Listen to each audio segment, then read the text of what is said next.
ప్రభునందు ప్రియమైన దేవుని పిల్లలారా, ఈ ప్రత్యేకమైన ఈ కార్యక్రమానికి చేరి వచ్చిన దైవ సేవకులకును విశ్వాసులైన వారందరికీ ప్రభు యేసుక్రీస్తు నామమున శుభములు తెలియజేసుకుంటూ ఉంటున్నాను.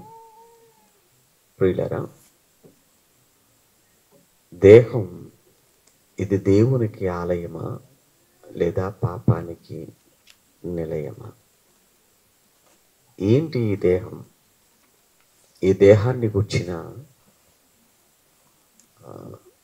సంగతులను లేదా ఈ దేహం యొక్క ఆ స్థితిని ఒకసారి వాక్యంలోకి వెళ్ళి ఆలోచన చేస్తూ మనలను మనం పరీక్షించుకునే ఒక ప్రత్యేకమైన సభలో మనం ఉన్నాం.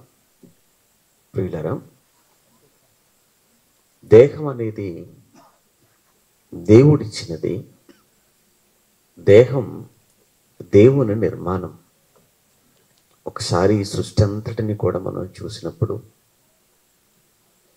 సృష్టిలో ఉన్న వాటన్నిటిని కూడా దేవుడు కలుగుగాక అని తన నోటి మాటతో కలిగించాడు.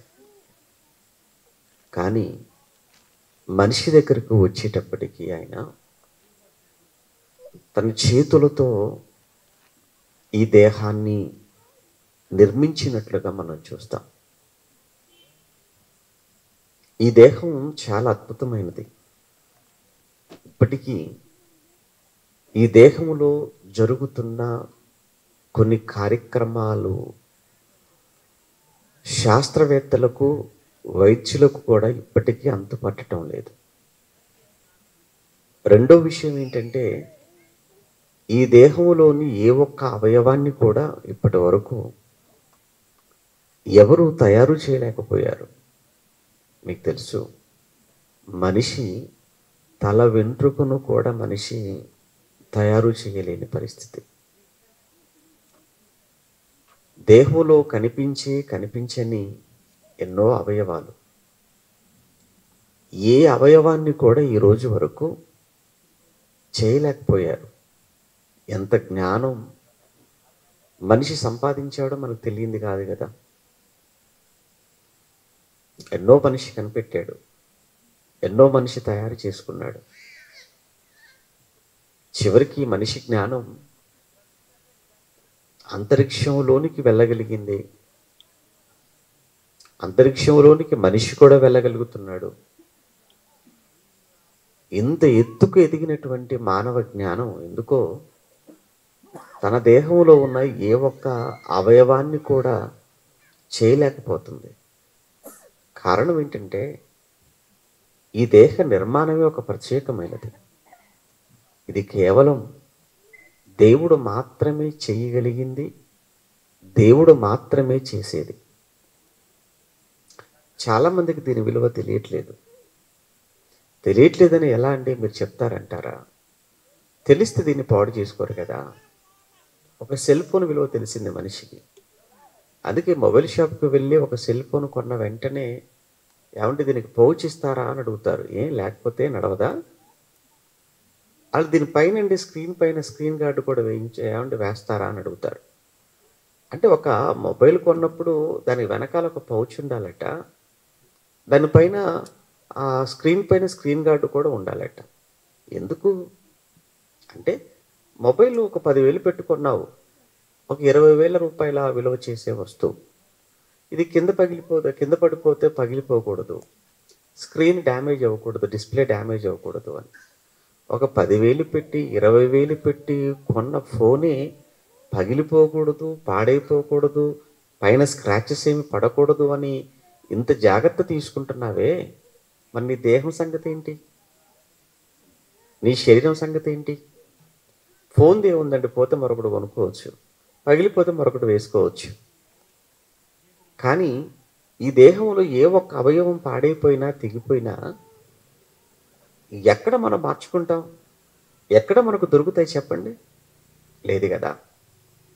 కానీ చాలామంది దేహం విషయంలో చాలా నిర్లక్ష్యంగా ఉంటారు. వాహనాలు నడిపేటప్పుడు కావచ్చు. మరికొంతమందికి ఉన్న చెడ్డ అలవాట్లు, మందు తాగే అలవాటు ఉంటుంది, మద్యం. దానివల్ల ఎంతగా పాడైపోతుంటుంది దేహం తెలుసు కదా. అయినా ఎందుకు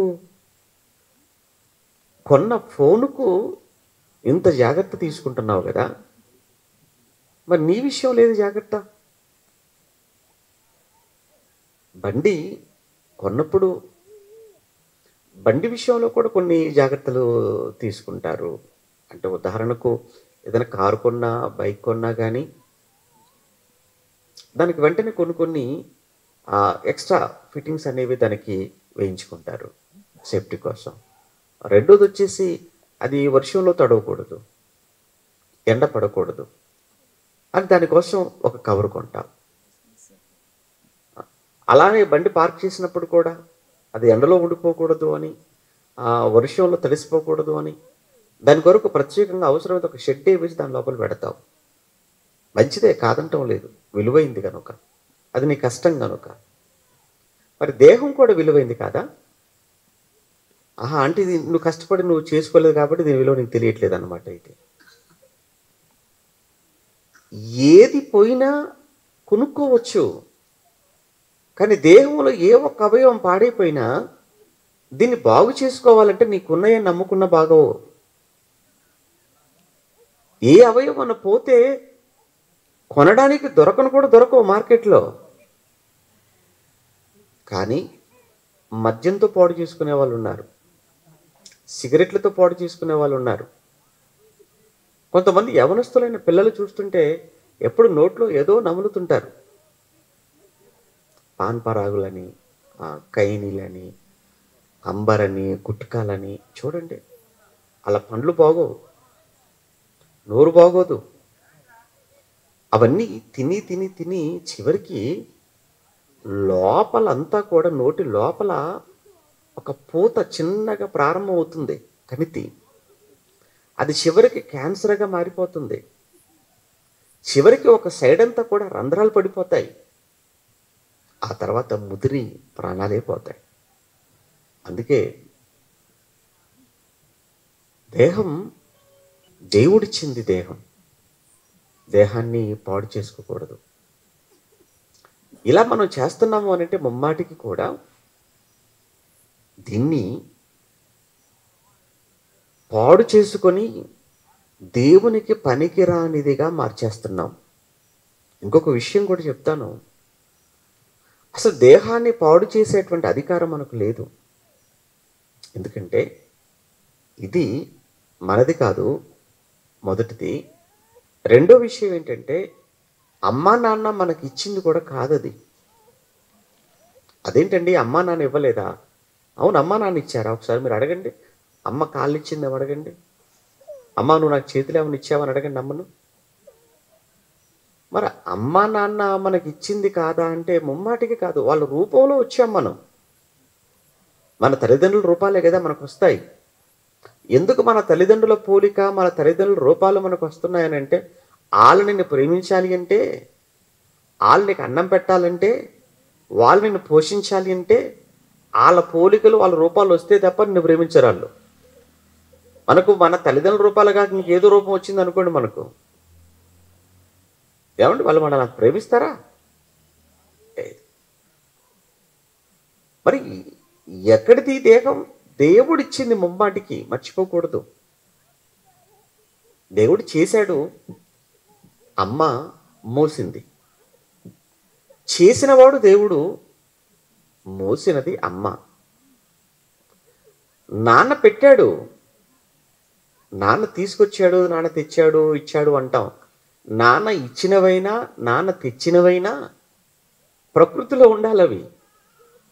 మరి ప్రకృతిలోకి ఎలా వచ్చాయి? ప్రకృతిలో ఎవరు పెట్టారు అంటే దేవుడు పెట్టాడు. దేవుడే పెట్టకపోతే నాన్న పండ్లు ఇస్తాడా? దేవుడే పెట్టకపోతే కాయలు ఇస్తాడా? దేవుడే పెట్టకపోతే నీకు భోజనం పెట్టగలడా నాన్న? లేదే. తెచ్చిన నాన్న గొప్పవాడు అనుకున్నప్పుడు ప్రకృతిలో పెట్టిన దేవుడు ఇంకెంత గొప్పవాడు? ఉన్నాయి కనుక నాన్న తీసుకురాగలిగాడు. అసలే లేవు అనుకోండి ప్రకృతిలో, నాన్న ఎలా తీసుకొస్తాడు? అరటి పనులు ఉన్నాయండి, ఉన్నాయి కాబట్టి కొనుక్కొచ్చారు. అసలు అరటి పనులు లేకపోతే యాపిల్ పండ్లు ఉన్నాయి కనుక తీసుకురాగలిగారు. యాపిల్ లేకపోతే, ద్రాక్ష పండ్లు ఉన్నాయి కనుక కొన్ని తీసుకొచ్చారు.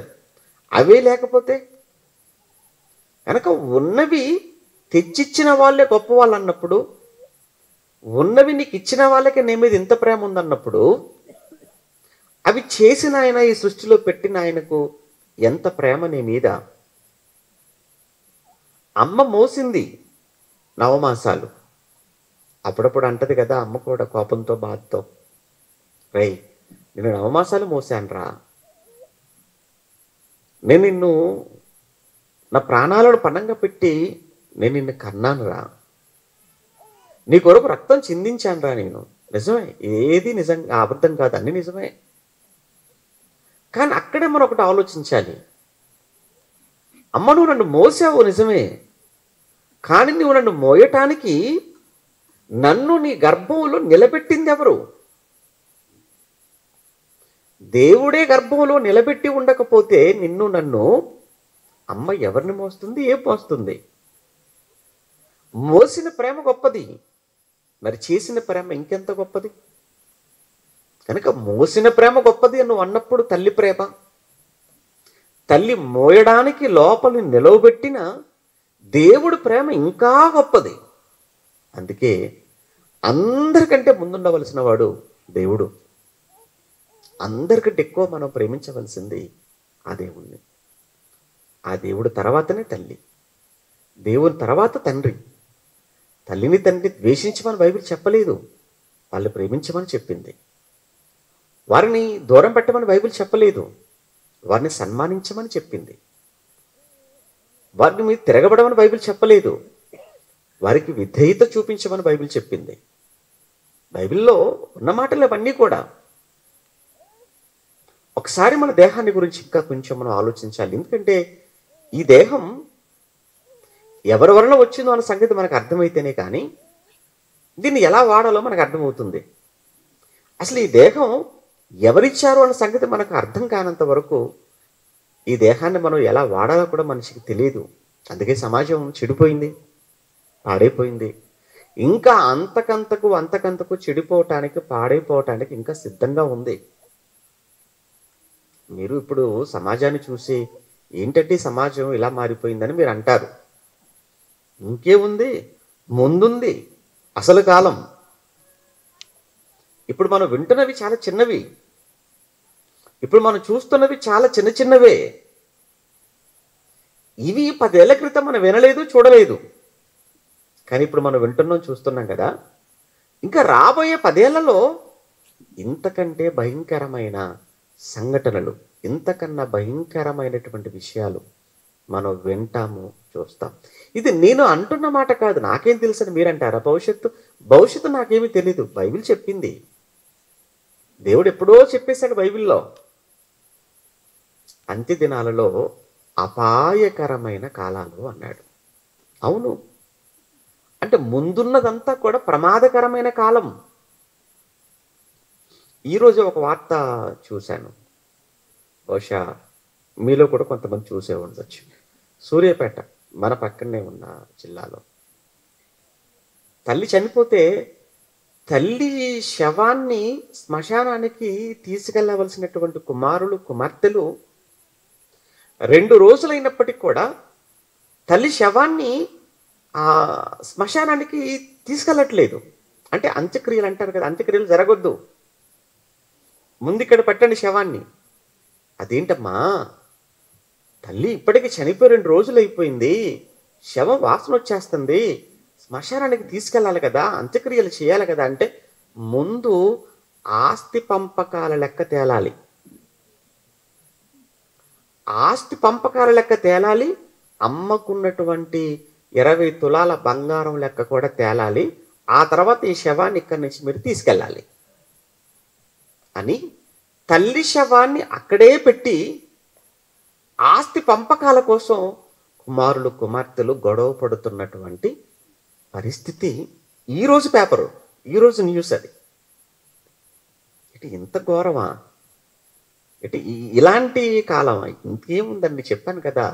ఇక రాబోయేటువంటి కాలములో ఆ జరగబోయేటువంటి పరిణామాలను ఊహించుకుంటే నిద్ర పట్టదు మనకు. అంత భయంకరంగా ఉండబోతుందా ముమ్మాటికి. కారణం ఏంటంటే, ఈరోజు మీరు వచ్చారేమో సభకు, వచ్చే సంవత్సరం మళ్ళీ సభ పెట్టామనుకోండి, మీలోనే కొంతమంది రారు. ఇక ఆపై వచ్చే సంవత్సరానికి సభలు పెట్టామనుకోండి, ఇక వచ్చే సంవత్సరం వచ్చినటువంటి వారిలో కూడా ఆ తర్వాత సంవత్సరానికి మరికొంతమంది మిస్ అయిపోతారు. ఎందుకు? రాను రాను రాను రాను మనుషులలో భక్తి భావాలు అనేవి తగ్గిపోతాయి. దేవుడు పట్ల నమ్మకం, విశ్వాసం కూడా తగ్గిపోతుంది. మనుషులు విలువలు అంతకంతకు పడిపోతుంటాయి. మనుషుల మధ్య ప్రేమలు చల్లారిపోతుంటాయి. మనుషుల మధ్య అక్రమాలు, మోసాలు, దారుణాలు, ఘోరాలే పెరిగిపోతుంటాయి. ఇది ముందు రాబోయేటువంటి కాలం. అది కనుక ముందుంది మరింత మంచి కాలం అని ఎవరైనా అంటే వాళ్ళకి ఏమీ తెలియదు అనుకోండి. దేవుడు చెప్తున్నాడు, ముందుంది మంచి కాలం కాదు, ముందుందంతా కూడా చాలా ప్రమాదకరమైన కాలం. దేవుడు చెప్పాడు, దేవుడి మాట నమ్మండి. దీనికి గల కారణం ఏంటంటే ఒక్కటేనండి, దేవుని గురించిన జ్ఞానం, దేవుని గురించిన అవగాహన సరిగా లేదు. ఎక్కడో దేవుడున్నాడు, ఆ దేవుడు ఏం చేస్తున్నాడు, ఏం చూస్తున్నాడు అనేటువంటి ఆ ఆలోచన కొందరిలో, మరికొందరిలో అసలు దేవుడే లేడు, అది మరికొందరిలో. ఇంకొక విషయం చెప్పమంటారా, ప్రపంచవ్యాప్తంగా దేవుని నమ్మిన వారి సంఖ్య ఎక్కువ. అంటే ఆస్తికులు అంటారు. దేవుని నమ్మిన వారు అంటే ఆస్తికులు. దేవుని నమ్మని వారు అంటే దేవుడు లేడు అని చెప్పేవారిని నాస్తికులు అన్నారు. ప్రపంచంలో నాస్తికుల, ఆస్తికుల ఎవరి మెజారిటీ అంటే ఆస్తికులు. ఇప్పుడు విషయం ఏంటంటే, ప్రపంచవ్యాప్తంగా నెమ్మదిగా నాస్తికుల సంఖ్య కూడా పెరిగిపోతుంది. అంటే అర్థం ఏంటంటే, దేవుడు లేడు అని నమ్మేవారి సంఖ్య కూడా ముఖ్యంగా పశ్చిమ దేశాలు, యూరోపియన్ దేశాలలో రోజు రోజుకి పెరుగుతున్నట్టుగా సర్వేలో చెప్పుతున్నటువంటి నిజం. ఎందుకో దేవుడి పట్ల విశ్వాసం తగ్గిపోతుందండి. క్రైస్తవులుగా ఈరోజు మీరు వినేటువంటి ఈ పాఠం చాలా ప్రాముఖ్యమైంది. చాలా జాగ్రత్తగా వినాలి. ఇది ప్రత్యేకంగా క్రైస్తవ సంఘాలను ఉద్దేశించి బైబిల్లో వ్రాయబడినటువంటి మాట ఈరోజు మన పాఠం. దేహం దేవుడి నిర్మాణమా? దేహం దేవుడిచ్చిందా? అవును అని చెప్పటానికి చాలా ఆధారాలు మనకు కనబడతాయి. ఒక మాట చెప్తుంటాను ఎప్పుడు కూడా, దేవుడున్నాడు అని చెప్పడానికి ఏవేవో చూపించాల్సిన పని లేదు. ఒక్కసారి నువ్వు చూసుకో. అద్దం ముందు నిలవబడి నిన్ను నువ్వు చూసుకుంటే నీకు దేవుడు కనబడతాడు. దేవుడు ఉన్నాడు అని నీ దేహమే చెబుతుంది సాక్ష్యం. ఇక నీ దేహాన్ని మించిన గొప్ప సాక్ష్యం అంటూ ఏది నీకు అవసరం లేదు. దేవుడు లేడంటున్నావంటే నీ దేహమే నీకు అర్థం కాలేదన్నమాట. నీ దేహం పైన నీకు సరైన అవగాహన లేదన్నమాట. అందుకే నువ్వు దేవుడు లేడు అని మాట్లాడుతున్నావు. దేవుడు లేకపోతే ఈ దేహం లేదు తెలుసా? దేవుడు లేకపోతే ఈ దేహం అనేది లేదు. బైబిల్లో 139వ కీర్తన కానీ ఒకసారి 139వ కీర్తన ముందుగా చూద్దాం. 139వ కీర్తన 13వ వచనంలో 139వ కీర్తన 13వ వచనాన్ని చూస్తే, నా అంతరింద్రియములను నీవే కలుగ చేసితివి అన్నాడు. నా తల్లి గర్భమందు నన్ను నిర్మించిన వాడవు నీవే. ఈ మాట మాట్లాడుతున్న వ్యక్తి సామాన్యమైన వ్యక్తి కాదు, చాలా గొప్ప వ్యక్తి. ఎంత గొప్పవాడు అంటే అన్ని రంగాలలో అగ్రగణ్యుడు, అన్ని రంగాలలో ముందున్నవాడు. అన్ని రంగాలు అని అంటే ఆ రోజు ఒక రాజకీయ రంగమా? నెంబర్ 1 పొజిషన్ రాజు కదా. మరి ఆయన రాజును మించిన రాజకీయ నాయకుడు ఎవరు? ఇంకా సంగీతమా? బాగా వాయించేవాడు. పాటలు రాయడమా? బోల్డని పాటలు రాశాడు, కీర్తనలు. వాటికి పాడటమా? బాగా మంచి గాయకుడు, మంచి సంగీత విద్వాంసుడు, చక్కటి రచయిత, రాజకీయ నాయకుడు కత్తిపట్టి యుద్ధంలోకి దిగాడంటే 10,000 తలలు తెగిపోవాల్సిందే. ఓటం అనేది ఎరగదు. ఎన్ని రంగాలండి. అలా అందం అంటారా? మంచి అందగాడు, అందానికి అందం, ఏమండి, అధికారానికి అధికారం, సంగీతం, రచయిత, గాయకుడు, ఎన్నో ఉన్నాయి కదండి ఆయనలో. అన్నీ ఉన్నా దేవుడు అంటే భయం అండి. మనకి ఏమి లేకపోయినా బొత్తిగా భయం లేదండి. నువ్వు ఎందులో గొప్ప? ఒక్క దాంట్లో ఉండవు. మనం చూస్తే ఒక్క విషయంలో ఏముంది నీలో? నువ్వేమైనా మంచి పెద్ద గాయకుడు అంటే అది కాదు. పోరు బాగా ఏమైనా పాటలు రాస్తాను అంటే అది కాదు. పోరు ఏమైనా వాయించగలవా అంటే అసలు మనకి తెలియదు ఏమి. ఏముందని? ఏమీ లేదు, ఎందులో లేవు మనం. అయినా మనం అనుకుంటామంటే చాలా గొప్పగా ఊహించుకుంటాం. మన గురించి మనం చాలా ఎక్కువగా ఊహించుకుంటాం. అక్కడే తప్పు జరుగుతుంది. అన్నీ ఉన్న ఆయనే అంటే ఒక విషయం నిజం లేండి. లోకంలో ఒక సామెత చెప్తుంటారు, అన్నీ ఉన్నవాడట అణిగుంటాడట, ఏమీ లేనివాడు ఎగిరి పడతాడట. అన్నీ తెలిసినవాడు ఎలా ఉంటాడు? చక్కగా నెమ్మదిగా ఉంటాడు. ఏమీ తెలియని వాళ్ళు చూడండి ఎప్పుడు మాట్లాడుతుంటారు. అలాంటి వాళ్ళ మాటలు ఎప్పుడు మీరు వినకండి. కొంతమంది ఉంటారండి, ఎక్కువ ఆడవాళ్ళు ఎక్కువగా ఉంటారు, ఖాళీగా ఉండరు. ఖాళీగా ఉన్నారు అని అంటే ప్రశాంతంగా ఉండరు వాళ్ళు. ఎవరితోనో ఒకరితో మాట్లాడి యువతల వాళ్ళు నీ ఖాళీగా ఉండి అవతల వ్యక్తులు వాళ్ళు ఏ పనిలో ఉన్నారో, వాళ్ళు ఏ పొజిషన్లో ఉన్నారో వద్దా నాకు అవసరం లేదు, నేను చెప్పేది వినాలి అంతే. ఇంకా పాడు చేస్తుంటారండి చాలామంది. అది చాలా తప్పండి. అది మంచిది కాదు. అది నీ వ్యక్తిగత జీవితానికి మంచిది కాదు, నీ ఆత్మీయ జీవితానికి మంచిది కాదు, నీ కుటుంబానికి మంచిది కాదు, సంఘానికి అస్సలు మంచిది కాదు. ఒక మంచి కొటేషన్ చెప్పారు. మనం ఏంటంటే ఒక వ్యక్తి గురించి మనం ఎవరైనా తప్పుగా చెబుతున్నప్పుడు మనం వినటమే మొదటి తప్పు. బాగా వినండి.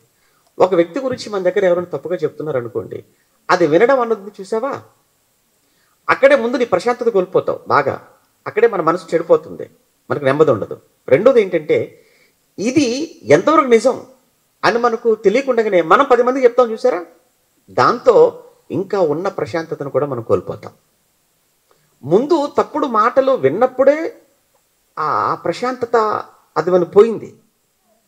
అది ఎంతవరకు నిజమని మనం తెలుసుకోకుండా మనం 10 మందికి చెప్తాం. రేపు పొద్దున అబద్ధం అని తేలింది, అప్పుడు ఏమైపోతాం? అసలు ఎందుకు వినాలి? పోనీ విన్నప్పుడు వాళ్ళు చెప్పారు కనుక విన్నాం కనుక అలా ఆపేస్తే అయిపోయేది ఆ విషయం.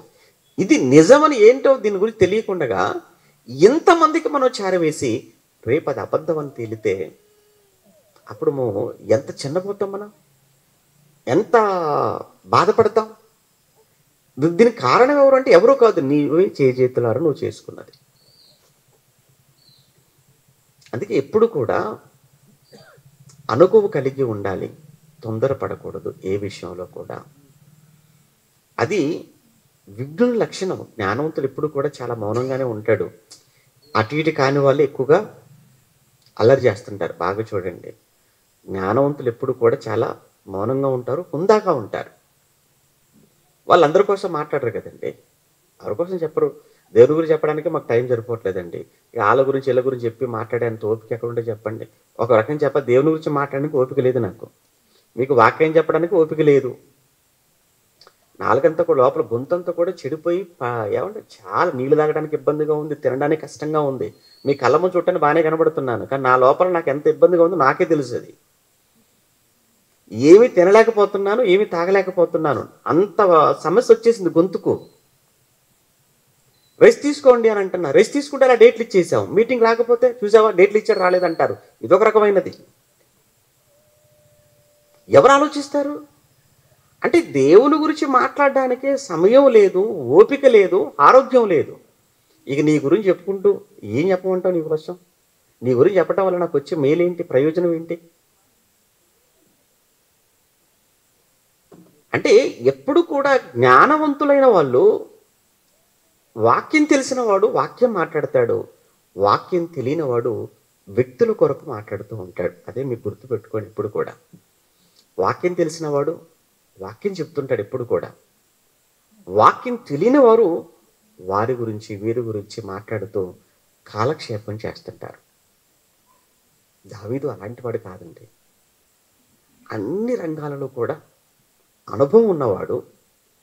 అన్ని రంగాలలో అనుభవం ఉండి దేవుడు అనేటప్పటికీ ఎంత వినయము, ఎంత విధేయత, ఎంత భక్తి. ఆ భక్తిలో తన దేహాన్ని గూర్చి ఆలోచిస్తున్నప్పుడు దేవుడితో చెబుతున్నటువంటి మాటే మనం చదువుకుంటున్న మాట 13వ వచనంలో, నా అంతరింద్రియములను నీవే కలుగచేసితివి, నా తల్లి గర్భమందు నన్ను నిర్మించిన వాడవు నీవే అన్నాడు. ఎవరు? దేవుడు నిర్మించాడా? అవును, దేవుడే నిర్మించాడు. ఇది కేవలం ఒక దావీదు గారి మాటే కాదు. ఒకసారి యోబు గారిని కూడా మనం చూస్తే, యోబు గ్రంథంలో యోబు గారు కూడా ఏం మాట్లాడుతున్నారో ఒకసారి 10వ అధ్యాయం 8వ వచనంలో మనం చదువుతున్నప్పుడు, యోబు గ్రంథం 10వ అధ్యాయం 8వ వచనంలో, నీ హస్తములు నాకు అవయవ నిర్మాణము. ఇది ఎంత చక్కగా చెప్తున్నా చూడండి. ఇంకా చాలా వివరంగా మాట్లాడుతున్నాడు. నీ హస్తములు నాకు అవయవ నిర్మాణము చేసి నన్ను రూపించి. అంటే నాకు ఈ రూపం ఎలా వచ్చింది? నాకు ఈ రూపం రావడానికి కారణం అయ్యా నీ హస్తాలేనయ్యా. అనగా నేను నా తల్లి గర్భంలో పడ్డానే, పిండముగా ఏర్పడ్డానే, నాటి నుంచి నీ హస్తాలు నా తల్లి గర్భంలో నాకు ఇచ్చినటువంటి ఈ రూపం అయ్యా. నీవు లేకపోతే, నీ హస్తాలతో నన్ను ఇలా నువ్వు రూపించి ఉండకపోతే ఈరోజు నేను అనబడిన వాడిని, ఈరోజు ఈ భూమి మీద ఉండేవాడిని కాదు. అది ఒక యోబు గారు మాట్లాడిన మాట. అక్కడ మనం చూసాము దావీదు గారు మాట్లాడిన మాట. దావీదు గారి కంటే కూడా సుమారు 1000 ఏళ్ల క్రితం యోబు గారు మాట్లాడుతున్న మాట అది.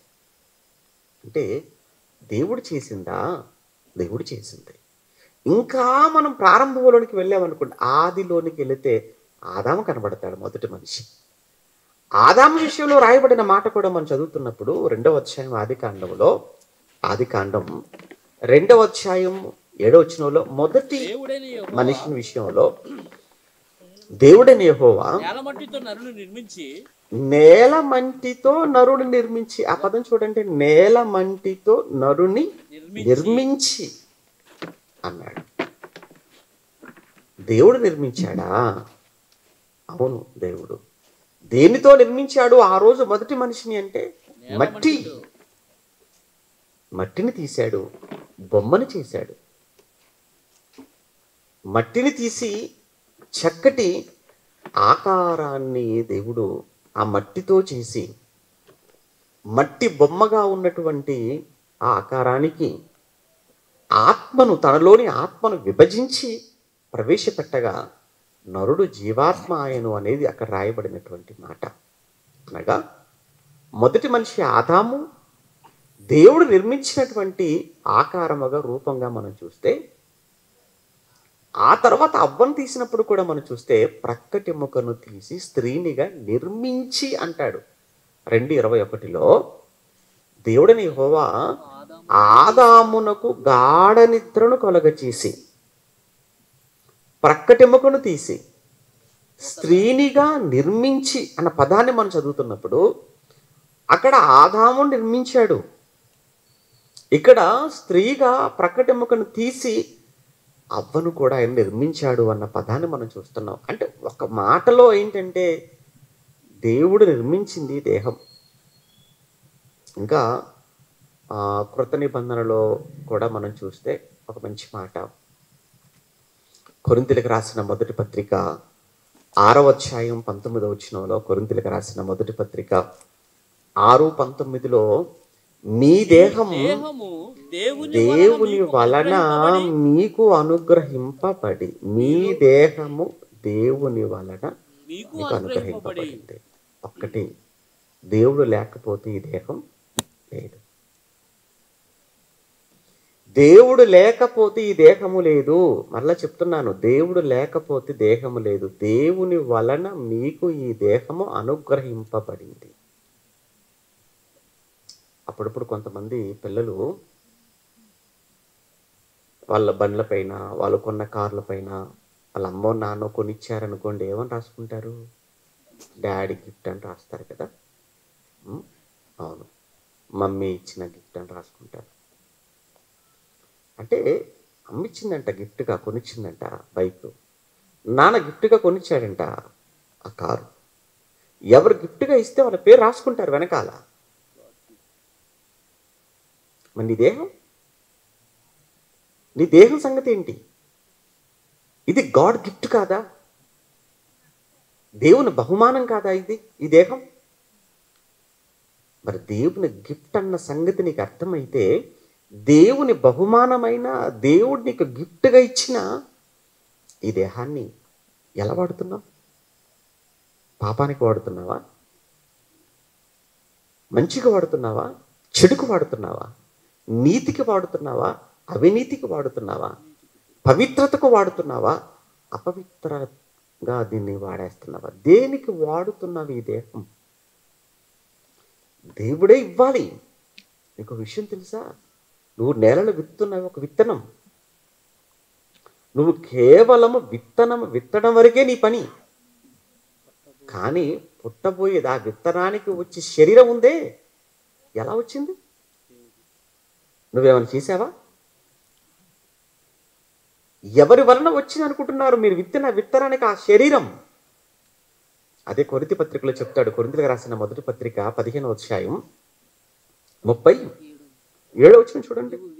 కొరింథీలకు రాసిన మొదటి పత్రిక 15:37లో, నీవు విత్తిన దానిని చూడగా అది గోధుమ గింజ అయినను సరే, మరి ఏ గింజ అయినను సరే, వట్టి గింజనే విత్తుచున్నావు. మీకు తెలుసు కదా, వట్టి గింజనే కదండి విత్తుతారు.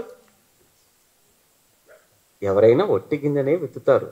ఒక మామిడికాయ పెడతారా, టెంక పెడతారా లోపల? లేదంటే మామిడికాయలు రావాలంటే మామిడికాయ పెట్టాలంటే పెడతారండి లోపల. కొబ్బరికాయ రావాలంటే కొబ్బరికాయ పెడతారేంటి? టెంకే కదా పెట్టాలి. ఒక విత్తనమే కదా మనం పెట్టాలి భూమిలో. చిక్కుడు రావాలనుకోండి, తీగ రావాలనుకోండి, గింజ పెడతారా, చిక్కుడుకాయ పెడతారా లోపల? చిక్కుడు గింజ పెట్టాలి. ఏదైనా గింజే కదా మనం పెట్టాలి. గింజ పెట్టే పని నీది. ఆ గింజకు శరీరాన్ని ఇచ్చే పని ఎవరిది? దేవుడిది. అదే చెప్తున్నాడు. అది గోధుమ గింజ అయినను సరే, మరి ఏ గింజ అయినను సరే, ఒట్టి గింజ నేను విత్తుచున్నావు గాని పుట్టబోవు శరీరమును నీవు విత్తుటలేదు సోదరా. మరి ఎవరిస్తున్నారు? అయితే దేవుడే తన చిత్త ప్రకారము నీవు విత్తిన దానికి శరీరాన్ని నువ్వు విత్తే విత్తనానికి శరీరాన్ని ఇచ్చేది ఆయనే. నీకు శరీరాన్ని ఇచ్చినవాడు కూడా ఆయన. ఎంత గొప్ప సంగతి కదా. మనకే కాదు, మనం విత్తిన విత్తనాలకు సైతము శరీరాన్ని ఇచ్చినవాడు దేవుడు అన్న సంగతి నీకు అర్థమైతే, ఎందుకు ఇచ్చాడు దీన్ని ఎందుకు ఇచ్చాడు? పాపం కోసమా? కాదండి. కానీ మనుషులంతా కూడా దీన్ని దేనికి వాడేశారు అంటే పాపానికి వాడేశారు. అందరి దేహాలు ఏమైపోయాయి అంటే పాపంతో నిండిపోయాయి. దేవుడు ఇవ్వటం మంచిగా ఇచ్చాడు. విచిత్రం ఏంటి? దేవుడు ఇవ్వటం ఎలా ఇచ్చాడు? మంచిగా ఇచ్చాడు. మనుషులందరినీ దేవుడు పుట్టించటం ఎలా పుట్టించాడు అని మనం చదువుకుంటాము. ప్రసంగి గ్రంథము 7వ అధ్యాయం 28వ వచనంలో, ప్రసంగి గ్రంథము 7వ అధ్యాయం 29వ వచనంలో, 7వ అధ్యాయం చివరి మాట మనం చదువుతున్నప్పుడు, దేవుడు నరులను యథార్థవంతులుగా పుట్టించెను. ఆ పదం చూడండి. దేవుడు నరులను యథార్థవంతులుగా పుట్టించెను అంటే పుట్టుకలో లోపం లేదా? లేదు. పుట్టుకలో లోపం లేదు. పుట్టుకలో సమస్య లేదు. పుట్టిన బిడ్డలు కపటం తెలుసా? కల్మషం తెలుసా? మోసం తెలుసా? అబద్ధం తెలుసా? ఏం తెలుసండి? ఏమీ తెలియదండి. ఆ పుట్టిన పసిబిడ్డ నవ్వుతుంటే ఆ నవ్వుని చూసి, అరే ఇప్పుడు ఎందుకు నవ్వుతున్నాడో తెలుసా అని మనం అంటామండి. పసిబిడ్డని చూసి ఆ నవ్వు వెనకాల కూడా ఏదో అనుమానం ఉందని అంటావా? అదే మనం నవ్వామనుకోండి అంటారు మనల్ని. ఎందుకంటే మన నవ్వులని ఎలా ఉంటాయంటే, ఫోటో తీసేటప్పుడు స్మైల్ అనగానే ఎలా నవ్వుతాం? అది ఆర్టిఫిషియల్గా వచ్చే తప్ప అది నిజంగా వచ్చే నవ్వు. అది ఫోటో అనగానే ఏమంటారు? స్మైల్ అంటారు. అనగానే అప్పుడు స్మైల్ లేకపోయినా రాకపోయినా స్మైల్ ఇస్తాం ఫోటో కోసం. అలాంటి మనిషిని కనపడగానే అది కూడా అదే అనమాట, స్మైల్ అంటే. అది అది వచ్చేది తప్ప అది ఏమంటారు, అది లోపల నుంచి వచ్చేది కాదు. ఏదో ఫోటో కోసం ఎలా స్మైల్ ఇచ్చామో మనిషి చూడగానే కూడా ఆ విధమైన స్మైల్ ఇస్తాం తప్ప లోపల నుంచి వచ్చేది కాదండి. నిజంగా మనస్ఫూర్తిగా మనిషి కనబడగానే సంతోషంతో ఆనందంతో వందనాలు చెప్పే, దగ్గరకు తీసుకునే, హత్తుకునే, షేక్ హ్యాండ్ ఇచ్చే మనుషులు ఉండాలంటే చాలా తక్కువ.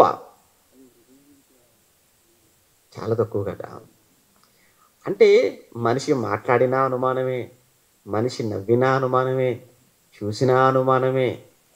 ఈ నవ్వు వెనకాల ఏంటో ఇప్పుడు మాట్లాడుతున్నాడు ఏంటి, అన్నర్లేంది, ఎందుకు మాట్లాడుతున్నాడు, ఏదో ఉంది మన ఆలోచన అండి.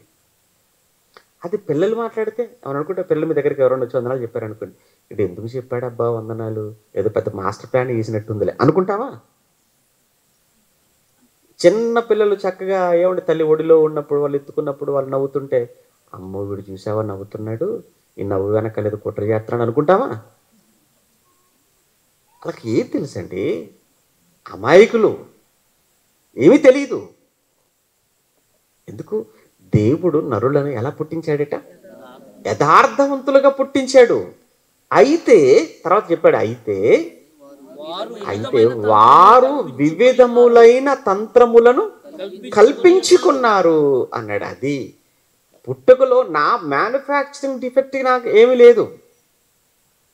దేవుడు చెబుతున్న మాట ఏంటంటే, నాలో నా నిర్మాణంలో లోపం లేదు. నీకు అర్థమైందా? నేను చేశాను రా తల్లి గర్భంలో, నేను చేయటంలో ఎక్కడ పొరపాటు లేదు. కాబట్టి ఒక 2 నెలల క్రితం నేను నా కారు ప్రయాణం చేస్తాను, మీటింగ్ ముగించుకొని ఇంకో మీటింగ్కి బయలుదేరాం. నా మీటింగ్ ముగించేసుకొని ఖమ్మం దగ్గరలో నైట్కు బయలుదేరాము. హైదరాబాద్ దాటాము. తెల్లవారుజామున 3:30 అవుతుంది. సరిగ్గా ముందు నుంచే ఒక 10 నిమిషాలు పావుగంట ముందు నుంచి ప్రయాణంలో ఉంటుండగానే లైట్స్ ఆఫ్ చేస్తుంటే ఆఫ్ అవ్వట్లేదు. కార్ లైట్లు తేడా వచ్చేసింది. లైట్స్ ఆఫ్ చేస్తే ఆఫ్ అవ్వాలి కదా, ఆన్ ఆఫ్ చేస్తే ఆన్ అవ్వాలి, ఆఫ్ చేస్తే ఆఫ్ అవ్వాలి, ఏంటి సంథింగ్ తేడాగా ఉంది కదా అని కొంచెం ముందుకెళ్ళిన తర్వాత లైట్లు ఉన్న దగ్గర ఊరు రాగానే సెంటర్లో కార్ పక్కకు ఆపి ఇంజన్ ఆపేసి హ్యాండ్ బ్రేక్ వేసి డోర్ తీసి డ్రైవర్ ముందుకెళ్ళేసి బానెట్ ఓపెన్ చేశాడు. చేయగానే లోపల ఆల్రెడీ మంటలు స్టార్ట్ అయిపోయాయి. త్వరగా దిగేసాము. తెల్లవారుజామున 3:30 అవుతుంది. ఈలోపు ఫైర్ ఇంజిన్ వాళ్ళకు, పోలీసు వాళ్ళకు, ఈలోపు అందరికీ ఫోన్లు చేస్తూనే ఉన్నాం. కారు కాలిపోతూనే ఉంది. లోపు డిక్కీలో ఉన్న లగేజ్ అంతా, కెమెరా, ల్యాప్టాప్, బ్యాగ్ త్వరగా దింపేసాము. మొత్తం ఖాళీ చేసేసాము. ఒక అరగంట గంటలో మొత్తం కారు కాలిపోయింది. ఇప్పుడు వాళ్ళు అడిగితే, ఏమన్నా మరి ఇన్సూరెన్స్ చేయించాం కదా కార్కి, మా వైపు మేమేమీ చేయలేదు, అది ఆటోమేటిక్గా అది లోపల అది ఫైర్ యాక్సిడెంట్ అయిపోయింది. అది దానికి మేమేం చేయాలంటే, మా వైపు ఏమీ లోపం లేదండి, మా డిఫెక్ట్ ఏమంటారు, మా మ్యానుఫ్యాక్చరింగ్లో డిఫెక్ట్ లేదండి, మేము పర్ఫెక్ట్గా చేసామండి అంటుంది కంపెనీ. ఇలా ఎన్నో జరుగుతుంటాయి. ఒకవేళ వీళ్ళ మ్యానుఫ్యాక్చరింగ్లో ఉన్న డిఫెక్ట్ ఉంటుందేమో, ప్రాబ్లం ఉంటుందేమో, కానీ దేవుడు చేసినటువంటి నిర్మాణం, దేవుడిచ్చిన ఈ జీవితంలో ఏ లోపం లేదు. సర్లేని కారదే ఉందండి. దేవుడు ఆ సమయానికి మేలుకొలపటం, ఆ సమయాన్ని దేవుడు అలర్ట్ చేయటం, నిజంగా ప్రాణాలతో తప్పించబడటం, అది గొప్ప సంగతి కదా. ఎందుకు? మరి ఆయన సేవలో ఉన్నప్పుడు అవన్నీ సహజంగా జరుగుతుంటాయి. పౌలు గారికి ఎన్నో మార్లు జరిగాయండి. ప్రయాణముల ఆపద అన్నాడు. పౌలు గారికి ఎప్పుడు కూడా ప్రయాణాలలో ఏముందట? ఆపద అన్నాడు. ఎవడు నదుల్లో ఆపద, అరణ్యములో ఆపద, ప్రయాణములో ఆపద, బంధువుల వలన ఆపద, అన్ని ఆపదలే ఆయనకు. ఇప్పుడు ఏముందాం? పౌలు గారు ఏదో అబద్ధబోధ చేశాడు, లేకపోతే పౌలు గారు భక్తిపరుడు కాదు, ఆయనకి ఏవో ఉన్నాయి అందుకే అలా అయింది అని అనగలవా? అనే ధైర్యం మనం చేయలేము, ఎందుకంటే బైబిల్లో ఉంది కనుక. ఇంకెవరినైనా అనగలం మనం. మనిషి ఎలాంటి వాడు అంటేనండి, తనకంటే బలహీనుడు అనుకోండి, అంటే అననివాడు ఎవడుంటాడు? వాడు నిన్నేనా అంటాడు. అన్నవాడు ఒక్కసారి ఎవరైనా మాట పడని వాడు రివర్స్ అయ్యాడు అనుకోండి, వాడి గురించి ఎప్పుడు మాట్లాడు. అనవసరంగా వాడిని అనకూడదు, వాడిని టచ్ చేయకూడదు, వాడిని కదిలించకూడదు అని మనం ఒకటన్నా వాడు 10 అంటాడు మనల్ని. ఎందుకు మనం అనాలి, 10 అనిపించుకోవాలి అనుకుంటాడు. 10 మాట్లాడినా కానీ అవతల వాడు ఒక్క మాట మాట్లాడిన 10 అన్నవాడు అనలేదు కాబట్టి ఇంకోటి అంటాను. ఇది మనిషి నైజం. కానీ ఒక ఆయన ఉన్నాడు కదా, ఆయనకు లెక్క చెప్పాలి కదా. మనుషులు పలుకు ప్రతి వ్యర్థమైన మాటకు దేవునికి లెక్క చెప్పాలి. మనం మాట్లాడుతామని ఊరకనే పోతాను అనుకోకండి. నేను వదిలేయచ్చు, నా కోసమే తప్పుగా మాట్లాడితే నేను వదిలేయచ్చు, లేదా మీకోసం ఇంకెవరైనా తప్పుగా మాట్లాడితే మీరు వదిలేయచ్చు. కానీ ఎవరు వదిలిపెట్టారట? ఆయన అన్ని రికార్డ్ అయిపోతున్నట్ట ఆయన వదిలిపెట్టాడట, మనం వదిలేసిన. ఎందుకండి మాట్లాడాలి? ఎందుకు మాట్లాడాలి? దేవుడు ఈ దేహాన్ని చేసినప్పుడు ఎలా చేశాడట?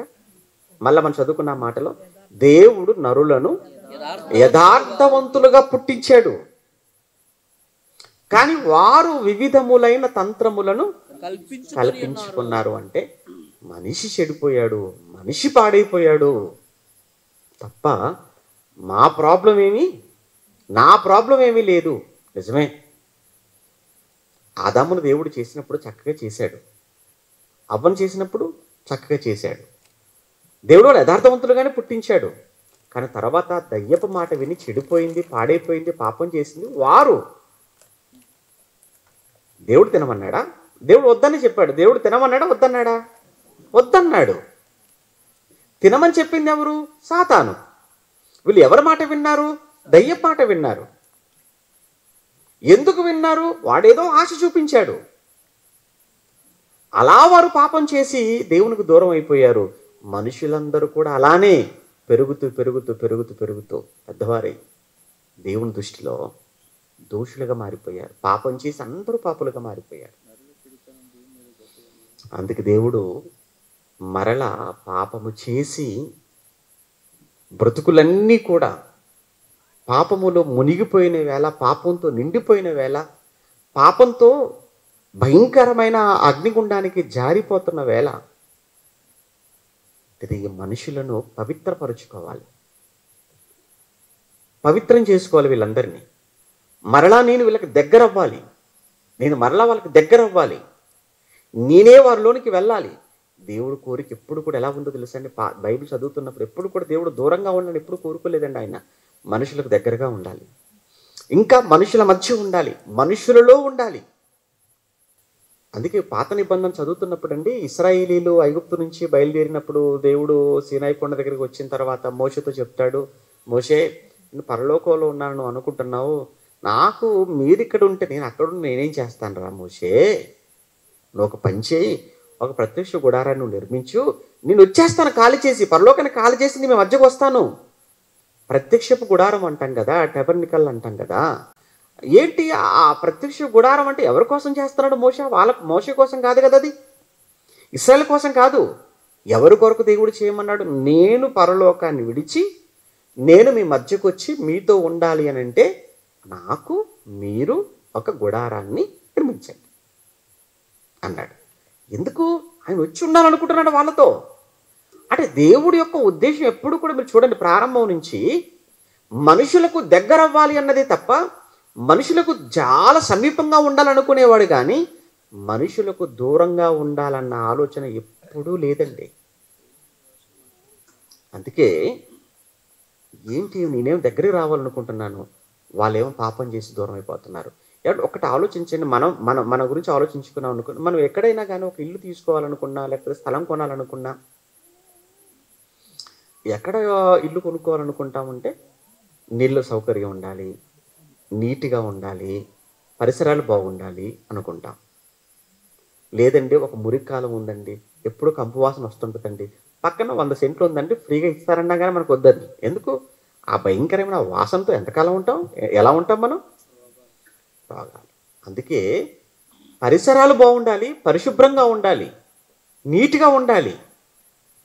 నీట్గా ఉంటేనే మనం ఆ ఇంట్లో ఉంటామన్నది ఎంత నిజమో, దేవుడు మనుషుల మధ్యకు వచ్చి మనుషులతో ఉండాలని ఎంత కోరుకుంటున్నా మనుషుల నుంచి చూస్తుంటే భయంకరమైనటువంటి వాసన, పాపం. ఆయనకా పాపం అంటే పడదు, మీకు తెలుసు. ఎంత దగ్గరికి రావాలనుకుంటున్నారో దేవుడు అంత దూరం చేస్తున్నారు మనిషి పాపం వలన, అంత దూరం అయిపోతున్నాడు.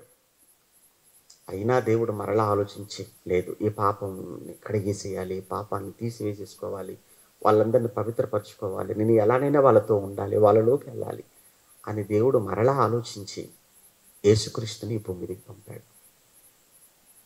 యేసు ప్రభుల వారు వచ్చారు. వచ్చిన ఆయన ఒకప్పుడు ఒక గొర్రెపిల్ల,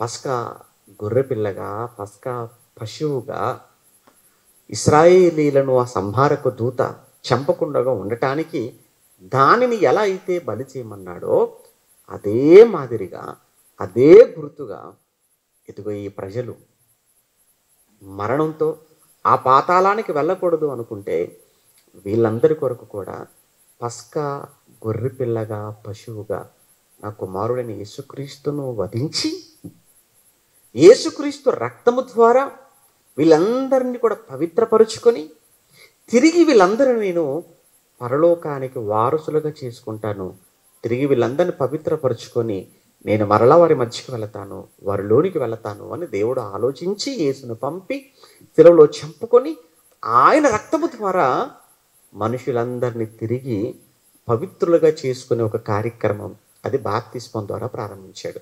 అందుకే బాప్తిస్మం అనే మాటకి అర్థం ఏంటంటే పాపక్షమాపణ. బాప్తిస్మంలో ఏముంది? మీరు 22:16 మీరు చదువుకుంటే అపోస్తల కార్యం తర్వాత పౌలు గారు చెప్తుంటారు, నాకు దర్శనం ఆ రోజు, నువ్వు లేచి నీ పాపములు కడిగి వేసుకో అన్నాడు ఆయన అననీయ గారు.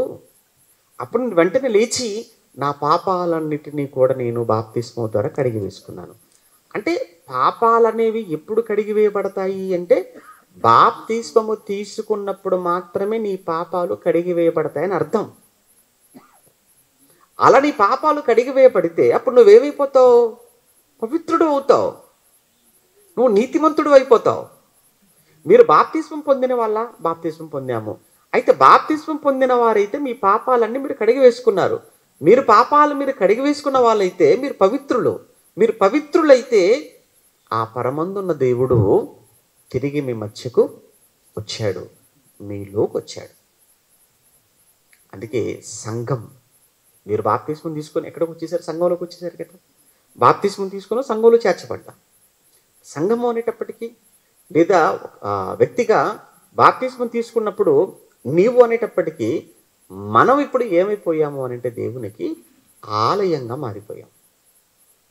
అదే కొరింథీయులకు రాసిన మొదటి పత్రికలో చెప్తాడు. కొరింథీయులకు రాసిన మొదటి పత్రిక, కొరింథీయులకు రాసిన మొదటి పత్రిక 3వ అధ్యాయం, కొరింథీయులకు రాసిన మొదటి పత్రిక 3వ అధ్యాయం 16వ వచనంలో మీరు దేవుని ఆలయమై ఉన్నారు అన్నాడు. చూడండి, దేవుని ఆత్మ మీలో నివసించుచున్నాడని మీకు తెలియదా? ఎవరు మీరు? దేవుని ఆలయం. దేవుని ఆలయం అనగానే మీరు కట్టుకుంది చూపిస్తున్నారేమో, లేదు, ముందు ఎవరు? మనమే. ఈ ఆలయాలు కూడుకునే చోటది. ఆలయాలు మనమైతే ఆలయాలన్నీ కూడా వారం వారము దేవుణ్ణి ఆరాధించటానికి కూడుకునే చోటు ఏంటంటే మనం కట్టుకున్నది చూపించాలి. మనం కట్టామే చర్చని, పేరు పెట్టామే. అదేంటంటే దేవుని ఆలయమైన నేను, దేవుని ఆలయాలమైన మేము వారం వారం దేవుణ్ణి ఆరాధన చేయటానికి మేమంతా కూడా కూడుకునే, సమావేశమయ్యే ఒక స్థలం. అది మనం కట్టుకున్నది. అది కాదు ఆలయం. నేను ఆలయం, మనము దేవుని ఆలయం. అదే అంటున్నాడు, మీరు దేవుని ఆలయమై ఉన్నారని, దేవుని ఆత్మ మీలో నివసించుచున్నాడని మీరు ఎరుగరా అన్నాడు. మనం దేవుని ఆలయాలు. దేవుని ఆత్మ అనగా పరిశుద్ధాత్మ. ఒక్కసారి మీరు ఆలోచించండి, పరిశుద్ధాత్మ మీలో నివసించే పరిస్థితి ఉందా? దేవునికి ఆలయంగా మీరున్నారా, లేదా పాపానికి ఆలయంగా మరలా మారిపోయారా? ఇది అందరితో చెబుతున్న మాట కాదు. అన్ని దేహాలు దేవుని ఆలయాలు కాదు. మళ్ళా చెప్తున్నాను, అన్ని దేహాలు దేవుని ఆలయాలు కాదు. సంఘంతో చెప్తున్నాడు. ఏ సంఘం ఇది? కొరింథీలో ఉన్న సంఘానికి రాస్తున్నాడు ఈ పత్రిక. కొరింథీలో ఉన్న సంఘానికి రాస్తూ, మీరు ఒకప్పుడు దయ్యానికి ఆలయంగా ఉన్నారు, పాపానికి ఆలయంగా మారిపోయింది మీ దేహం, అవునా కాదా? అవును. బాప్తిస్మం తీసుకొని అంతవరకు కూడా మన దేహంతో మనం చెయ్యని పాపం లేదు కదా. అందుకే కదా పవిత్రపరిచే బాప్తిస్మం అనే కార్యక్రమంలో కడుక్కోమన్నాడు కదా. అలా కడిగి వేసుకొని పాపానికి నిలయముగా ఉన్న ఈ దేహాన్ని దేవునికి ఆలయంగా మార్చేసాం బాప్తిస్మంతో. దేవునికి ఆలయంగా మార్చిన ఈ దేహంతో మరల పాపం ఏంటి? మరల ఈ దేహంతో మరల అబద్ధాలేంటి? మరల ఈ దేహంతో మరల మోహపు చూపేంటి? మరల ఈ దేహంతో మోసాలేంటి? తప్పుడు పనులేంటి? తప్పుడు చేతలేంటి? అసూయలేంటి? ద్వేషాలేంటి? కక్షలేంటి? ఇవన్నీ ఏంటి మరలా? ఇవన్నీ బాప్తిస్మానికి ముందు పాపానికి అప్పుడు నిలయంగా ఉన్నాం. కానీ బాప్తిస్మం తీసుకున్న ఒక క్రైస్తవుడిగా, క్రైస్తవురాలువుగా ఇప్పుడు నీవు దేవునికి ఆలయముగా ఉండవలసినదే తప్ప నీ దేహం మరలా తిరిగి పాపానికి ఆలయంగా మారడానికి వీల్లేదు.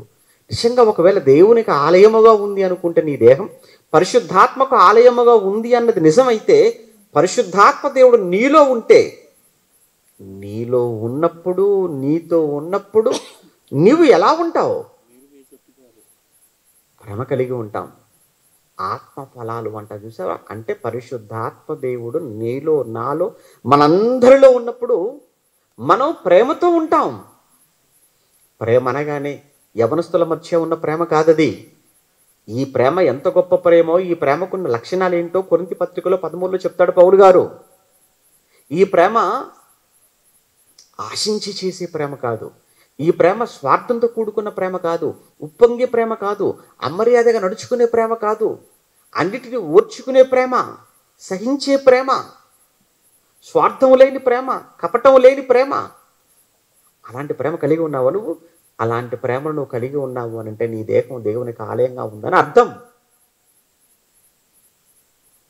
సంతోషంతో, అవును సంతోషమేనండి, నా జీవితంలో సంతోషమే. ఏది జరగనివ్వండి, ఏది జరగనివ్వండి నా జీవితంలో. అవును, కష్టాలు మనకు కాకపోతే ఎవరికి వస్తాయి? నష్టం మనకు కాకపోతే ఎవరికి వస్తుంది? నష్టం మనకే ఉంటాయి ఇవన్నీ కూడా. అయినా నేను ఎలా ఉంటాను? సంతోషంతోనే ఉంటాను. ఎందుకు? క్రైస్తవుడు అంటే ఎప్పుడు సంతోషంగా ఉండేవాడు తప్ప, మేలు జరిగినప్పుడు మాత్రమే సంతోషంగా ఉండేవాడు క్రైస్తవుడు కాదు. మేలు జరిగినప్పుడు మాత్రమే కాదు, మేలు జరిగినప్పుడు, మంచి జరిగినప్పుడు ఎంత సంతోషంతో ఉంటావో, కీడులో, నష్టములో కూడా అంతే సంతోషం. అప్పుడు నువ్వు దేవునికి ఆలయముగా ఉన్నావని అర్థం. కావండి, కళ్ళ ముందు చూస్తుంటేనే కారు మొత్తం కాలిపోయింది. కళ్ళ ముందు చూస్తుంటేనే పోలీస్ స్టేషన్కి వెళ్ళాం, కంప్లైంట్ ఇచ్చేసాం, ఎఫ్ఐఆర్ ఫైల్ చేసాం, ఏమన్నా షోరూమ్ వాళ్ళకి ఫోన్ చేసేసాము, వేరే సహోదరుని కారు ఫోన్ చేసాం, వాళ్ళు వచ్చేసారు, లగేజ్ షిఫ్ట్ చేసుకొని మీటింగ్కి వెళ్ళిపోయాం. దేవుని పని ఆగలేదు. వారం తర్వాత ఇంటికి వచ్చిన తర్వాత కానీ ఇంట్లో ఉన్న వాళ్ళు చెప్పుకోలేదు, భార్య పిల్లలకి అప్పుడు కానీ తెలియదు. ఇదేంటంటే వెళ్ళేటప్పుడు మన కార్లో వెళ్ళారు, వచ్చేటప్పుడు వీళ్ళకి ఈ కారు ఎక్కడిది అని అంటే అప్పుడు కూర్చోబెట్టి విషయం చెప్తే తప్ప వాళ్ళకి తెలియలేదు. వారం తర్వాత అదే మనం కూడా చిన్న జ్వరం అనుకోండి, యారు గ్రూపులో నాకు జ్వరము, నా కోసం అందరూ ప్రార్థన చేయండి. జ్వరానికే నాకు కడుపు నొప్పి కనుక నా కోసం మీ గ్రూపులో ఉన్న వాళ్ళందరూ ప్రార్థన చేయండి. కడుపు నొప్పికే గ్రూప్లో ఇంతమంది తెలియాలి నీకు కడుపు నొప్పి అని, ఇంతమంది తెలియాలి నీకు జ్వరం అని. మరి నాకు వచ్చిన కష్టాన్ని జరిగిన నష్టం ఎంతమంది చెప్పుకోవాలి? ఏమండి ఎక్కడికి వెళ్ళిపోవాలి? ఫోటోలు వీడియోలు నాన్న హడావుడి చేసేయాలి. చెబుతుంటే ఇటు ఇంత జరిగిందా, మాకు అసలు తెలియదు. మీకు తెలిసిన మీరు చేయగలిగింది ఏముంది? మీరు ప్రార్థన చేస్తున్నారు, ఆ ప్రార్థనలే కాపాడాయి. ఇక ఇంతకన్నా ఏం చేయగలరు చెప్పండి? అది చాలు కదా. అంటే ఎలా ఉండాలి? ఎవడు ఇంత జరిగింది మళ్ళీ అక్కడికి వెళ్ళి వాక్యం చెప్పాలంటే ఎలా ఉంటుంది చెప్పండి మనసు? తిరిగి అక్కడికి వెళ్ళి అక్కడ దేవుని వాక్యం చెప్పుకోవాలి. ఎలా చెప్పగలం? ఆ బాధ ఉంటుంది కదా. అయ్యో ఏంటి, ఒకవైపు ఇన్సూరెన్స్ వాళ్ళ ఫోన్, ఒకవైపు ఫైనాన్స్ వాళ్ళ ఫోన్, ఒకవైపు వచ్చేసి పోలీసు వాళ్ళ ఫోను, ఫైర్ చేసిన వాళ్ళ ఫోను, చివరికి వచ్చినప్పుడు మీకు ఇన్సూరెన్స్ రాదండి అని మాట్లాడుతున్నారు. ఎలా ఉంటుంది చెప్పండి? ఇవన్నీ కూడా మనసులో పెట్టుకొని అక్కడికి నిలబడి వాక్యం చెప్పాలి. ఇప్పుడు వచ్చిన వాళ్ళు వాక్యం ఉండడానికి వచ్చారు తప్ప నాకేదో జరిగిన నష్టం చెప్పుకుంటే ఏమన్నా వినడానికి కాదు కదా వాళ్ళు వచ్చింది. అంటే ఒకవైపు ఇంతున్నా కానీ ఏమీ జరగలేదు అన్నట్లుగానే ఉండాలి. అంటే ఆ ధైర్యం మనకు లేనప్పుడు ఎలా మనం దేవుని సంతోషపెట్టగలం? అంటే అన్నీ బాగుంటే చెప్తావు, ఏంలే నష్టం జరిగితే కష్టం వస్తే చెప్పవా అని దేవుడిని అడిగితే నేనేం చెప్పాలి ఆయనకు? అందుకే దేవుడు నీలో ఉంటే, నువ్వు దేవునికి ఆలయంగా ఉంటే ప్రేమ, అది ఎలాంటి ప్రేమ చెప్పాను, సంతోషం, సమాధానం కలిగి ఉండాలి. ఎవరితో ఎందుకు నీకు శత్రుత్వం? ఎవరితో నీకు ఎందుకు విభేదాలు? ఆడితో మాట్లాడండి, ఈడితో మాట్లాడండి, ఆడంటే పడదండి, ఏడంటే పడదండి, ఇవన్నీ ఎందుకు మనకు? ఎంతలో కనబడి అంతలో మాయమైపోయే ఆవిరి వంటి బ్రతుకు నీది నాది. ఈ రోజున్న మనం తెల్లవారుతూ ఉంటామో లేదో ఎవరికి తెలియదు. ఏ మాత్రం దానికి ఏమండి ఎందుకండి? వాళ్ళొక పక్షం అండి, మాదొక పక్షం అండి, వాళ్ళదొక గ్రూపు, మాదొక గ్రూప్ అండి. ఈ గ్రూపులేంటి, ఈ వర్గాలేంటి, ఏమండి పడకపోవటం ఏంటి, మాటలేకపోవటం ఏంటి, ఇవన్నీ వింటుంటే చాలా అసహ్యంగా అనిపిస్తాయి. నీది ఏకం దేవునికి ఆలయంగా ఉన్న దేహం కాదు, పాపానికి దయ్యానికి ఆలయముగా ఉందన్నమాట నీ దేహం. ఇలా మాట్లాడితే ప్రేమ కలిగి సంతోషముతో సమాధానముతో, ఆ తర్వాత దీర్ఘశాంతం అంటాడు, దయాలుత్వం అంటాడు, మంచితనము అంటాడు, సాత్వికము అంటాడు, ఆశా నిగ్రహము అంటాడు. చూసారు ఇవన్నీ? అంటే ఇవన్నీ దేవుడు నీలో, అంటే నీ దేహం దేవునికి ఆలయముగా ఉన్నప్పుడు నీలో కనిపించే ఫలాలు, నీ నుంచి వచ్చే ఫలాలు ఇవి. ఇవి రావటం లేదు అని అంటే నీ దేహం పాపానికి నిలయంగా మారిపోయింది. అందుకే ప్రేమించలేకపోతున్నావు, అందుకే అందరితో సమాధానంగా ఉండలేకపోతున్నావు, అందుకే సంతోషం లేకుండా పోయింది నీ జీవితంలో. చిన్న చిన్న కష్టాలకు, బాధలకు, వీటికే మనం భయపడిపోతే రేపు ప్రాణాలు పోయే పరిస్థితి వస్తే ప్రభు కోసం ఏమైనా ఇవ్వగలవా? దేవుని కొరకు, దేవుని పని కొరకు వచ్చి కూర్చొని వినడమే కష్టంగా ఉన్నటువంటి నువ్వు, చాలామంది చెప్తుంటారు చాలా కష్టంగా ఉందండి, అలసిపోయామండి, రాలేకపోతున్నామండి, ఒంట్లో బాగోలేదండి. నీకు వచ్చి కూర్చొని వినిపోవడానికే నీకు ఇన్ని చెబితే వచ్చి చెప్పే మా పరిస్థితి ఏంటి? ఇక రేపొద్దున దేవుడి కోసం ఒకవేళ ప్రాణం ఇచ్చి, ఏమండి మీలో ఎంతమంది అంటే దేవుడు రేపు పొద్దునండి ఒక కార్యక్రమం జరుగుతుందండి, ఆ కార్యక్రమానికి వెళ్ళాలంటే అక్కడికి వెళ్ళిపోతారండి, ప్రాణాలు కూడా పోయే అవకాశం ఉందండి, చెప్పలేమండి, అక్కడ అంత ఇదిగా ఉందండి పరిస్థితి. కనుక మీలో తెగించిన వాళ్ళు, దేవుడి కోసం ప్రాణం పెట్టగలిగిన వాళ్ళు, ఏమైపోయినా పర్వాలేదు అనే వాళ్ళు మీలో ఎంతమంది ఉంటారో చేయొద్దన్నప్పుడు ఏమైనా ఉంటారా? దేవుడికో దండం, యేసుప్రభుకో దండం, బైబిల్కో దండం, ఇది మీరు బైబిల్ ఇచ్చారు, ఈ బైబిల్ దగ్గర పెట్టుకుని మేము వెళ్ళిపోతున్నాం. కొద్దిగా దేవుడు కొరకు రావడమే భారం అనుకుంటే, దేవుని కార్యక్రమాల కోసం 5-10 ఇవ్వటమే కష్టం అనుకుంటే, రేపొద్దున దేవుడి కోసం ఒకవేళ ప్రాణాలే ఒకవేళ పెట్టాల్సి వస్తే, మొదటి శతాబ్దంలో ఏమన్నా ప్రాణాలు పెట్టలేదా? యాకోబు ప్రాణం పెట్టలేదా ప్రభు కోసం? ఒక స్టెఫెన్ గారు ప్రాణం పెట్టలేదా? ఎంతమంది ప్రాణాలు పోగొట్టుకోలేదు? వాళ్ళందరి ప్రాణత్యాగ ఫలితమే కదా క్రైస్తవ్యం, మొదటి శతాబ్దం క్రైస్తవ్యం. ఆ ప్రాణ త్యాగాల మీద కట్టబడింది, నిలబడిందే కదా ఈ రోజున ఈ క్రైస్తవ్యం. మరి ఇదే క్రైస్తవ్యం మరో 100 ఏళ్ళు బతకాలి అని అంటే ఈ తరంలో ఉన్న మనం ప్రాణాలు పెట్టకపోతే ఎలా? ప్రాణ త్యాగాలు చేయకపోతే ఎలా? ఎందరో దేశం కోసం ప్రాణాలు పెట్టారు, అందుకే ఈరోజు మనం స్వేచ్ఛగా ఉన్నాం ఈ దేశంలో. ఇది నిజమైతే 100 సంవత్సరాలు రాబోయే తరాలలో క్రైస్తవం నిలబడాలి అని అంటే, అనేక మంది దేవుని కోసం ముందుకు రావాలి అని అంటే, ఈ తరవులో ఉన్న మనం సోమరులమైపోతే, స్వార్థపరులమైపోతే, ఆ సంఘం ఈ సంఘం, ఆ సంస్థ ఈ సంస్థ, మాకు అంత వాళ్ళతో పడదు వీళ్ళతో పడదని మనలో మనమే కొట్లాడుకుంటుంటే, కాట్లాడుకుంటుంటే భవిష్యత్తు తరాలకు ఎలాంటి మనం క్రైస్తవ్యాన్ని అందిస్తాం చెప్పండి? అందుకేనా శత్రువుకు చాలా చులకనైపోయాం మనం. శత్రువులు అందుకే తరుముతున్నారు మనలను. ఎందుకు? మన మధ్య ఐక్యత లేదన్న సంగతి వాళ్ళకు కూడా తెలిసిపోయింది. అంటే క్రైస్తవైన మనమే పలచన చేసుకుంటున్నాం. చూస్తానికి ఏమో దేవుని ఆలయాలని చెప్పుకుంటున్నాం, కానీ దేవుని ఆలయాలుగా లేవు, పాపానికి నిలయాలుగా మారిపోయాయి. ఒక్కసారి పాపానికి నిలయంగా ఉందేమో నీ దేహం ఆలోచించు. దేవుడిచ్చిన మరొక అవకాశం, సరిచేసుకో, మార్చుకో. దేవునికి ఆలయముగా ఈ దేహాన్ని దేవుని కోసం ఇవ్వు, దేవుని కొరకు జీవించు. ప్రార్థన చేసుకుందాం, చాలా సమయం అయిపోయింది. ప్రేమ కలిగిన తండ్రి, పరిశుద్ధుడా, మీకు వందనాలు. ఎంతో ఓపిక కలిగి ఇప్పటి వరకు మీ మాటలు విన్నా మీ పిల్లల గురించి ప్రార్థిస్తున్నాం. ఈ కార్యక్రమం జరగటానికి కారకులైన స్థానిక సంఘ కాపరి, మీ కుమారుడు తనకు సహకరించిన సంఘమంతటి కోసం, అలానే ఈ పరిసర ప్రాంతాలలో సేవను జరిగిస్తున్న ప్రతి సేవకుని కోసం, వారి సంఘాల కొరకు, పరిచర్య కొరకు పేరు పేరిన తండ్రి మీ పాదాల చెంత మొరపెడుతున్నాం. జ్ఞాపకం చేసుకోండి. వారి పరిచర్యను దినదిన ప్రవర్తమానముగా ఫలింపచేయండి. ఈ ప్రాంతంలో తండ్రి ఇంకా అనేక కార్యక్రమాలు జరుగులాగున, అనేక మంది మీ పిల్లలు మీ కొరకు నిలబడులాగున మీ సహాయాన్ని భవిష్యత్తులో మీరు అనుగ్రహిస్తారని ఆశపడుతూ, ఈ కార్యక్రమంలో ప్రత్యక్షంగా పరోక్షంగా సహకరించిన ప్రతి ఒక్కరిని దీవించమని, మీ చిత్తమైతే మీ కుమారుడు అక్కడ ఆలస్యమైతే ప్రాణాలతో ఉంటే మరో పర్యాయము మీ జ్ఞానంతో మేమంతా కూడా తండ్రి సంతోషించే వరకు మమ్మల్ని అందరినీ మీ కృపలో భద్రపరుచుకుంటారని విశ్వసిస్తూ క్రీస్తునామని ప్రార్థన మీకు సమర్పిస్తున్నాము తండ్రి.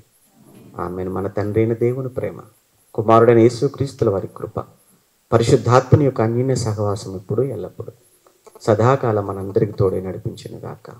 ఆమేన్.